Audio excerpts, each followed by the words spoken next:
face ဆိုတာဘာကိုခေါ်လဲအချို့ဆို face ကိုကောင်းကောင်းညှက်နိုင်နေပြီ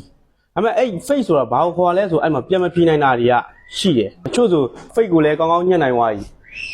face ဆိုတာကိုလည်းဘာကိုပြောမှန်းသိသွားပြီဒါပေမဲ့အဲ့ဒီမှာနောက်ထပ်ခွဲပြီးတော့မေးလာခဲ့ရင်ဟုတ်လား skin face ဆိုတာဘာလဲ normal face ဆိုတာဘာလဲ classic face ဆိုတာဘာကိုခေါ်လဲ modern face ဆိုတာဘာကိုခေါ်လဲဆိုရင်တခါထပ်ပြီးတော့မဖြေနိုင်ကြပြန်ဘူးဘုမအပရိမှာမြင့်ပြီဆိုအဲ့ဒါဖြေကိုဖြေနိုင်ရမယ်အိုင်မီကိုနေ classic face ဆိုတာဘာကိုပြောရလဲ modern face ဆိုတာဘာကိုပြောရလဲပြီးသွားရင် normal face နဲ့ skin face ကဘာကွာတာလဲနောက်ဆုံးပိအခြေခံအကျဆုံးအရိုးရှင်းဆုံး face ဆိုတာ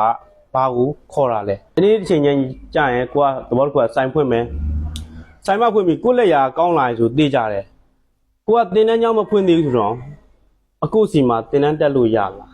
တင်တန်းသားလက်ခံပေးလားဆိုတာလာမေးမှာပဲအဲ့လိုချီနေမရောက်လာရင်တင်တန်းเจ้าကဘာဖြစ်မှာလဲအစပြုလာမှာ